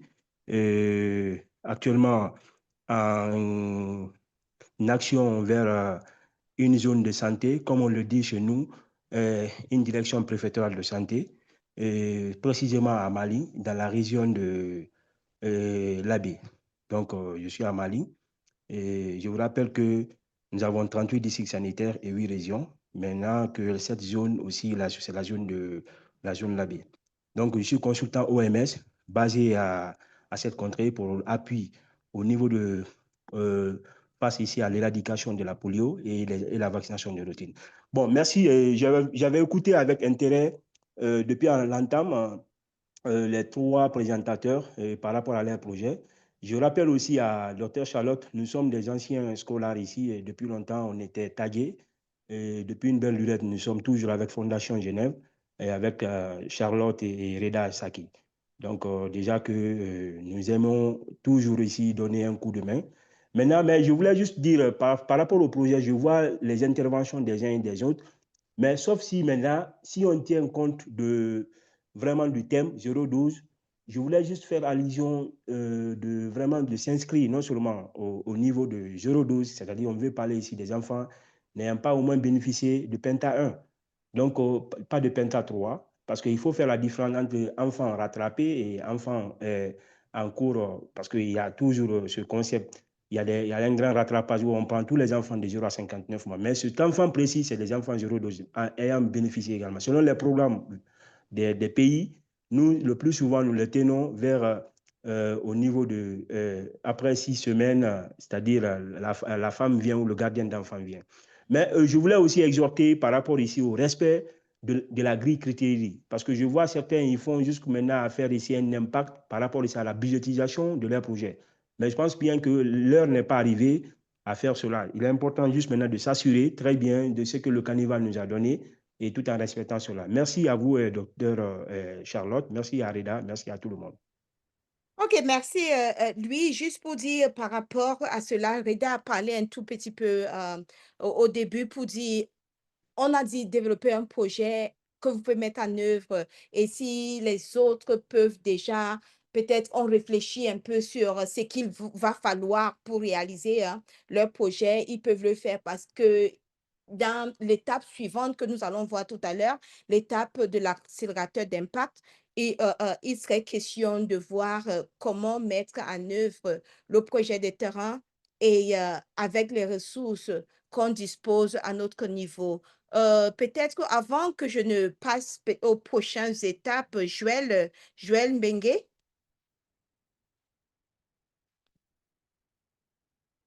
Joël, je vous demande d'activer le micro. Oui, merci, Charlotte, pour m'avoir accordé la parole. Non, là, je suis dans l'urgence. Je ne t'ai pas présenté mon projet, mais quand même, c'était très capital parce que avant d'identifier le projet, les lieux plutôt de là où on devrait écrire le projet, on s'est rendu dans le village où on a trouvé quasiment presque tous les enfants étaient 0 dose. Joël, C'était ça. est-ce que vous pouvez nous en dire un peu sur cette communauté, votre contexte, et puis vous présenter aussi pour ceux qui ne vous connaissent pas? À me présenter, ok. Moi, je suis Joël Bengue. Je suis consultante de l'UNICEF basée au Maniema. C'était l'année passée et c'était cette année même. Mais maintenant, là, je suis à Kinshasa. Pour le projet Zéro Dose, j'ai pris l'idée de ce que j'avais vu pendant mon parcours au Maniema, que j'ai élaboré le projet. Et quand j'étais là au Maniema, j'ai détecté le nombre des enfants 0 dose par rapport au lieu où on était parti dans le village Molokai. Et c'est là où on a trouvé presque tous les enfants étaient quasiment 0 dose. Et certains enfants de 0 à 5 ans, comme j'ai noté, à 59 mois, ils étaient presque sous-vaccinés. Et après, on a identifié que les campements étaient aussi inaccessibles par rapport aux villages qui étaient éloignés de l'aire de santé. Et par rapport à cela, on a eu identifié et installé la communauté dans une communauté locale avec les prestataires. On a identifié les récos et certains prestataires qui avaient la volonté de travailler là-bas. Et le vrai problème qu'on avait identifié comme une cause, c'était le manque de moyens financiers et de ressources pour ramener l'équipe de l'aire de santé jusqu'au village et aux 19 campements qui étaient autour de ce village. Et comme piste de solution qu'on avait trouvée, on doit avoir trouvé la cause, c'était le manque de... L'équipe n'atteignait pas le campement parce qu'il y avait absence de moyens de transport adaptés, les carburants, la pirogue. Et pourquoi ces moyens manquaient? Parce qu'il n'y avait pas de budget alloué au centre de santé pour la vaccination au niveau périphérique. Parce que... Oui, Maëlle. Ok, merci. Je m'excuse. Et par rapport aux partenaires financiers, il y avait un budget qui était partiellement, parce qu'il n'y a pas de partenaire qui vient en appui holistique au niveau de la zone, malgré les grands rattrapages, les fêtes de routine, mais ces villages-là souffraient, continuaient toujours à souffrir parce qu'il n'y avait pas accessibilité. Et comment on doit travailler? La cause racine, c'était la faible implication et responsabilisation de la communauté dans la planification, la logistique de la vaccination. Et pour travailler avec la communauté, on doit mettre en place, pour le plan d'action. Directement, oui, aux activités que vous avez planifiées? Oui, pour les activités, on doit organiser une réunion communautaire pour créer un comité d'appui logistique. Donc, la communauté et le centre de santé doivent se mettre ensemble pour commencer à planifier les activités de vaccination. On doit élaborer les microplans participatifs avec la communauté et identifier et mobiliser les moyens de transport. Donc, par exemple, pour amener les vaccins là-bas, le centre de santé n'a pas de pirogue. Mais tandis que la communauté a des pirogues, ils peuvent quand même disponibiliser les pirogues pour amener les vaccins et les vaccinateurs au niveau des villages et les campements. et organiser des descentes avec les équipes. Et après, on doit évaluer pour la réunion mensuelle des actifs. C'est un peu ça. D'accord. Merci beaucoup, Joël, pour Allô? Oui, Joël, merci. Merci beaucoup pour ce partage. Donc, pendant que vous parlez, j'ai tiré votre projet. Donc, merci. Peut-être le seul élément qui reste à y ajouter, c'est la prise en compte du plan Machako dans les axes, comment est-ce que l'implémentation de ce projet va contribuer à l'implémentation du plan Machako et sur quel axe porte votre projet. OK? Et puis, les commentaires aussi dans le chat. Je vais passer peut-être maintenant aux prochaines étapes, comme il nous reste 10 minutes sur nos 30 minutes. Et puis après, si je peux le faire à moins de 5 minutes, je pourrais passer la parole à une ou deux dernières personnes avec 2 questions précises auxquelles ils vont répondre. Donc, que va-t-il se passer maintenant? Si vous vous rendez au niveau de la plateforme, vous allez voir qu'il y a un module certification qui est ouvert à vous. Donc, c'est votre certification, la reconnaissance de votre leadership. Si vous êtes ici aujourd'hui, vous avez atteint ce niveau, ça veut dire que vous êtes un leader parce que vous avez pris des dispositions pour participer pleinement à cet exercice d'apprentissage. Et maintenant, il faut compléter toutes les étapes de ce module certification. Vous devez d'abord commencer par votre réflexion sur l'ensemble de votre parcours. C'est les 6 questions que nous avons eu à vous poser, mais maintenant, vous allez répondre à ces 6 questions avec un vue d'ensemble de tout l'exercice depuis le début jusqu'à la fin. Et puis, par la suite, vous allez vérifier vos activités pour la certification. Vous allez maintenant avoir la possibilité de rencontrer d'autres collègues qui ont réussi aussi comme vous. Vous allez rejoindre le réseau des anciens de votre pays et puis les responsabilités d'un leader. Vous allez télécharger une lettre officielle et on va vous dire comment véritablement obtenir votre certificat. Mais il y a 3 activités véritablement clés que vous devez vérifier lorsque vous allez voir.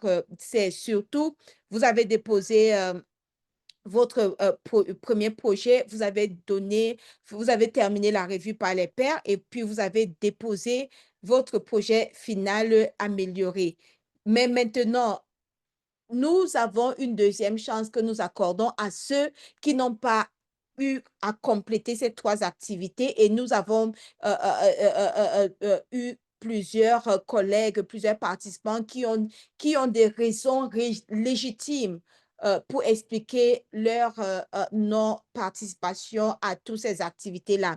Mais il y a une chance que nous allons vous donner, c'est pourquoi? Parce que nous savons que votre expérience de terrain est précieuse. Nous savons que vous avez toujours la possibilité de transformer vos idées en action. Et il s'agit de cette étape, pour cette étape, il s'agit de la mise en œuvre et de suivi. Cette étape, c'est quoi? C'est l'accélérateur d'impact que nous allons lancer prochainement. Donc, vous n'avez pas besoin d'une formation préalable pour participer à l'accélérateur d'impact.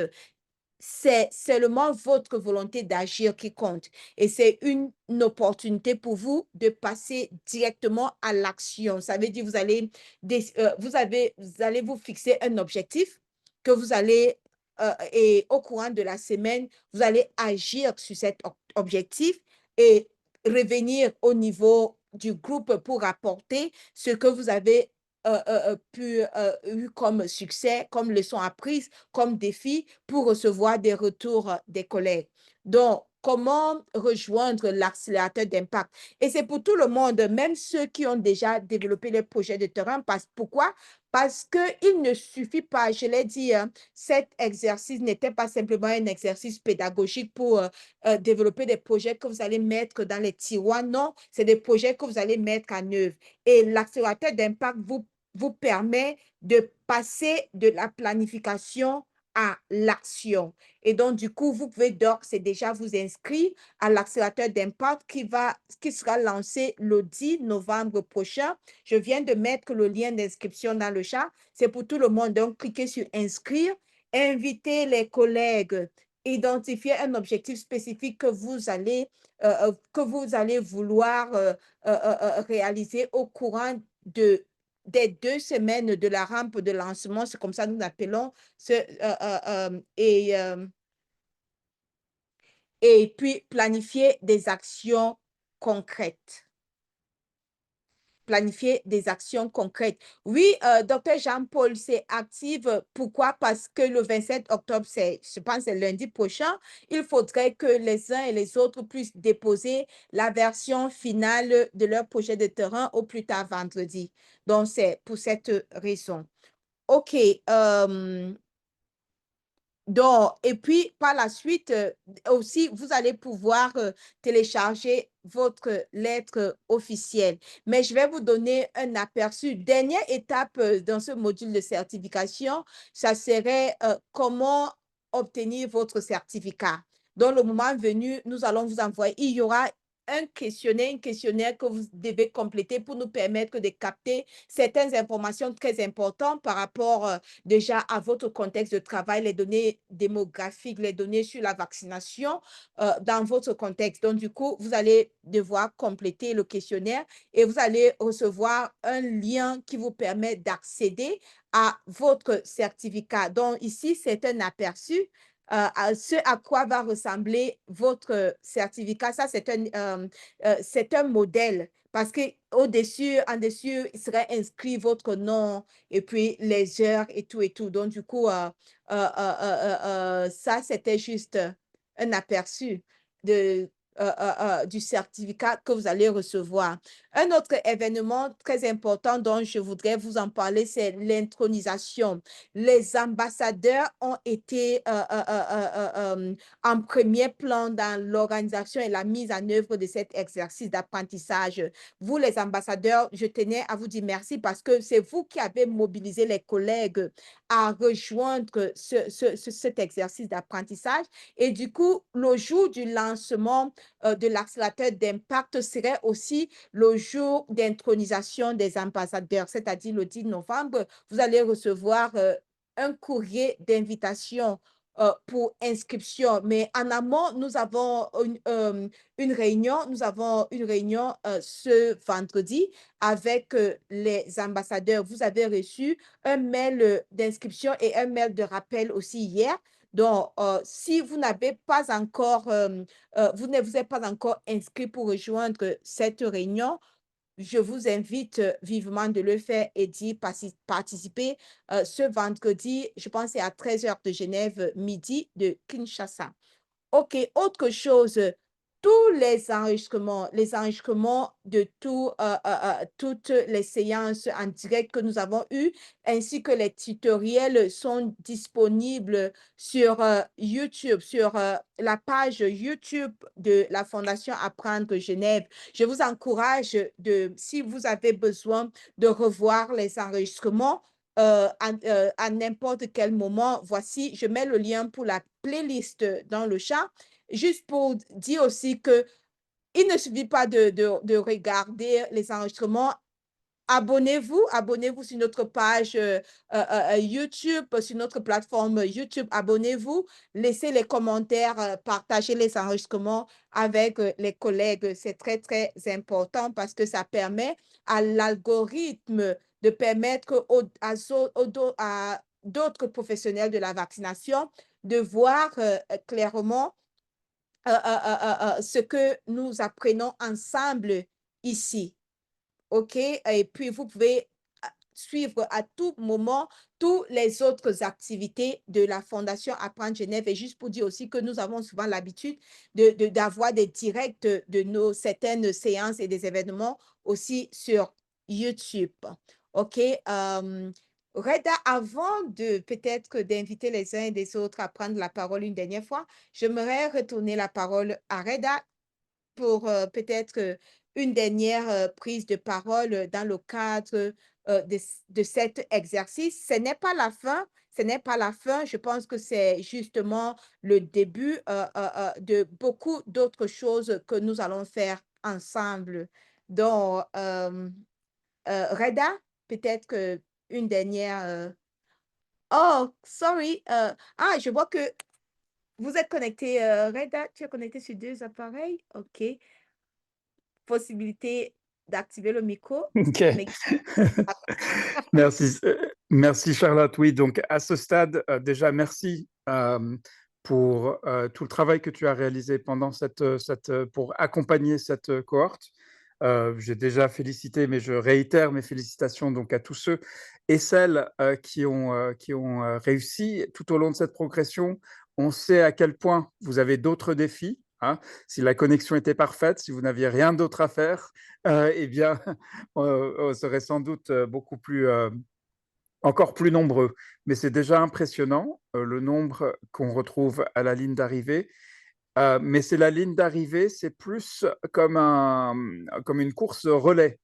Et ce que vient d'expliquer Charlotte sur la certification, alors bien sûr, c'est important, c'est d'une importance capitale même de reconnaître non seulement l'effort, mais le développement des compétences grâce à votre participation, à votre engagement et aussi à votre leadership.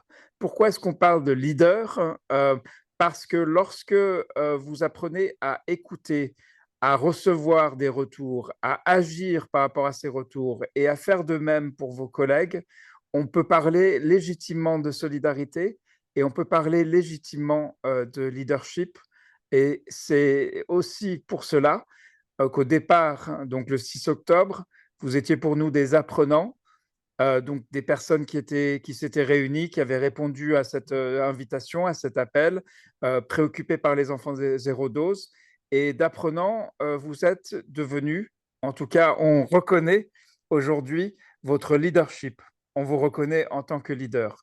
Maintenant, leader, ce n'est pas un statut honorifique, c'est ce qu'on fait, c'est par l'action que cela se définit.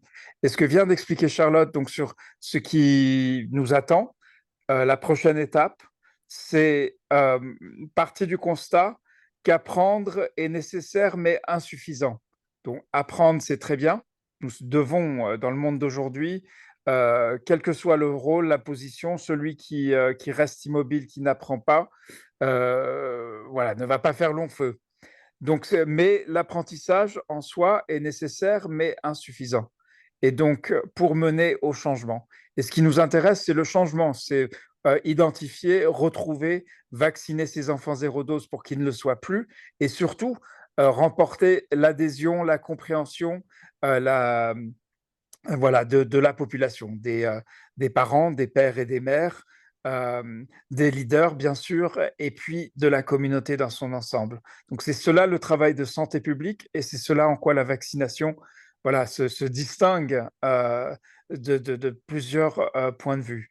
Donc, cet accélérateur d'impact, je tiens à souligner, à rappeler qu'il est né par la volonté de leaders qui, on en a entendu quelques-uns, qui ont participé à cette cohorte, mais qui en juillet 2019, donc il y a maintenant bien longtemps, cela fait plus de 6 ans, se sont réunis et se sont dit, eh bien, nous n'allons pas nous arrêter là, nous allons au contraire prendre nos projets de terrain et agir, non seulement pour mener les activités telles qu'on les connaît, mais pour repenser comment on fait les choses et surtout pour le faire ensemble, donc de s'entraider, de se soutenir, de s'accompagner, vraiment dans cet esprit de réciprocité, de soutien, d'accompagnement et d'entraide. Donc, juillet 2019, imaginez donc des praticiens de toute l'Afrique, mais aussi de l'Asie, de Haïti, de l'Amérique latine, qui se réunissent et qui disent on prend un serment les uns vis-à-vis des autres pour aller jusqu'à l'impact. Et au fil des semaines, on voit quelque chose d'incroyable qui se passe, c'est-à-dire qu'on voit que le fait d'avoir tissé des liens, le fait d'être reconnu en tant que leader, le fait d'avoir des objectifs précis, de partager les réussites, les succès, mais aussi les échecs, les défis, les barrières, eh bien, on a vu chacun aller beaucoup plus vite que prévu, jusqu'à 7 fois plus vite. Et quand on a mesuré par rapport à une cohorte qui avait elle aussi de belles intentions, on a vu cette différence, 7 fois l'écart entre ceux voilà, qui s'étaient entraidés et ceux qui étaient allés seuls. Donc, on voit vraiment une différence. Ce n'est pas une différence théorique. Ce n'est pas une question de si c'est plus sympathique d'être avec d'autres pour faire. C'est réellement que si on veut atteindre les objectifs qu'on se fixe, eh bien, effectivement, ce lien d'entraide, ce lien de solidarité peut faire toute la différence. Et on a besoin de vous parce que vous êtes arrivés jusqu'ici pour ne pas vous arrêter là, ne pas vous arrêter au milieu de la rivière et vraiment aller jusqu'à l'autre rive, la rive où justement il y aura cet engagement avec la communauté, il y aura les parents qui auront compris s'ils ne l'avaient pas déjà, on arrivera ensemble à déplacer des montagnes et même si derrière chaque montagne qu'on arrive à déplacer, on trouve encore une autre montagne, eh bien, je sais à qui je m'adresse. Je sais que vous déplacez des montagnes, chacune, tous les jours, à travers votre travail quotidien, à travers votre volonté d'agir et de faire, et à travers les résultats. S'il y a des enfants vaccinés en République démocratique du Congo, c'est grâce à vous. Vous êtes les praticiens, vous êtes les acteurs de terrain, vous êtes ceux qui font. D'autres planifient, c'est très important. D'autres financent, c'est très important. D'autres apportent l'expertise technique. Tout cela est très important. Mais in fine, ce qui fait la différence, c'est ce que vous faites sur le terrain. Et c'est là-dessus, c'est pour ça qu'on va inviter les partenaires. Charlotte va vous en dire plus. Et ils vont, cette fois-ci, être à votre écoute lorsqu'il y aura donc le prochain grand événement où on continuera de reconnaître non seulement le travail accompli d'apprentissage, mais également l'action et les premiers résultats de ce fameux accélérateur d'impact. Donc, on a hâte de vous y retrouver et surtout, on comprend ceux qui restent, ceux qui ne vont pas pouvoir poursuivre le chemin avec nous, dans certains cas, malgré leur meilleure volonté. Vous faites partie maintenant d'une grande famille et la famille est là pour vous. Quelle que soit la situation auquel vous faites face à un moment donné. Donc, même si vous prenez une pause, vous dites non, là, j'ai déjà beaucoup donné ces 2 semaines, donc je me mets en pause, eh bien, on sera toujours ensemble et le moment où vous serez prêt à revenir dans le mouvement sera là pour vous accueillir. Voilà, merci Charlotte et merci à toutes et à tous. Et vraiment, du fond du cœur, ça a été remarquable d'observer pas d'aussi près que Charlotte, malheureusement, mais j'ai été à votre écoute et je continuerai à l'être. Merci et vous pouvez compter sur la Fondation Apprendre Genève pour continuer à vous accompagner et j'espère continuer à mériter votre confiance, qu'on puisse continuer ce magnifique chemin, les sillons que nous avons creusés ensemble. Merci beaucoup, Reda. Donc, je vais vous inviter si vous pouvez ouvrir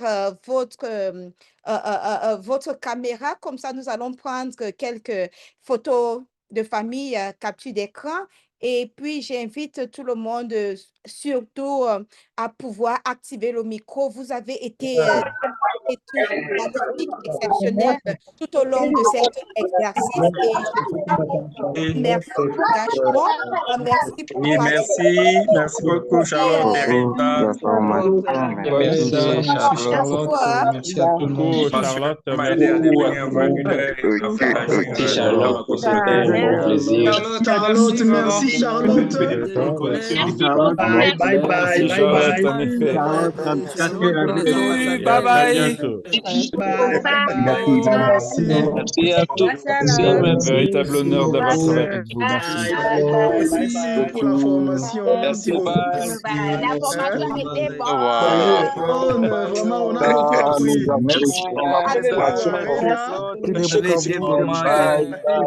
Toute la fondation Genève, notification. Merci beaucoup. Je reste avec ces 4 litres comme la qualité du travail. Merci beaucoup.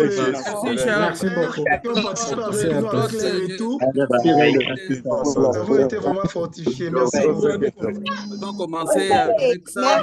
Merci. Comme ça arrive, nous nous inscrire pour continuer. Merci.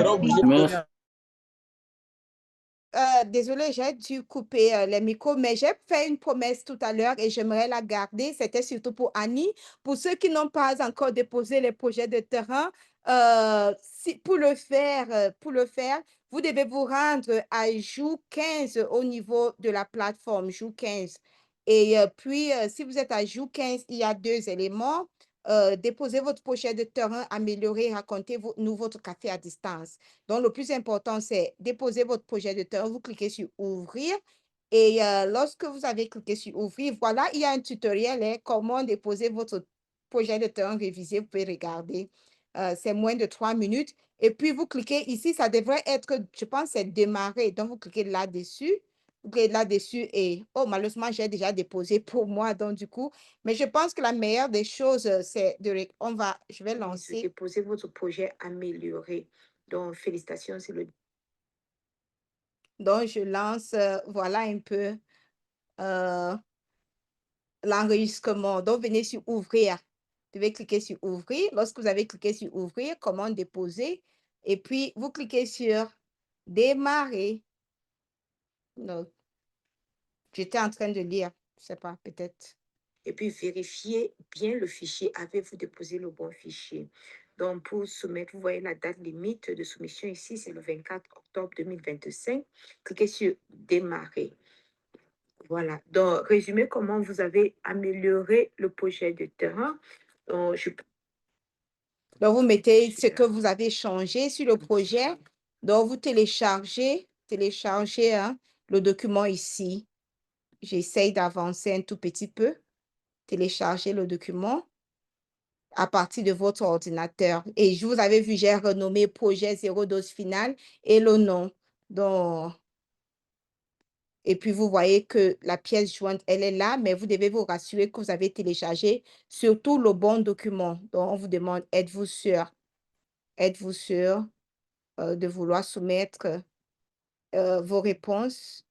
Donc, vous cliquez sur Soumettre. Et lorsque vous avez cliqué sur Soumettre, voilà vos réponses et voilà le projet avec le nom. Et puis, vous pouvez revenir sur Retour. Donc, je voulais simplement, pour ceux qui ne l'ont pas encore fait, montrer comment déposer le projet de terrain comme je l'ai promis tout à l'heure. Donc, encore une fois, merci à toutes et à tous. Et à vendredi pour les ambassadeurs et les ambassadeurs élus et au 10 novembre. Mais entre-temps, vous allez recevoir les mails de notre part. Merci beaucoup. Merci beaucoup, Charlotte. Merci beaucoup Charlotte Bach. pour l'accompagnement du début jusqu'à la fin de Tout la le formation. monde. Merci à tous les collègues. Merci à tous les collègues pour vos Connaît interventions.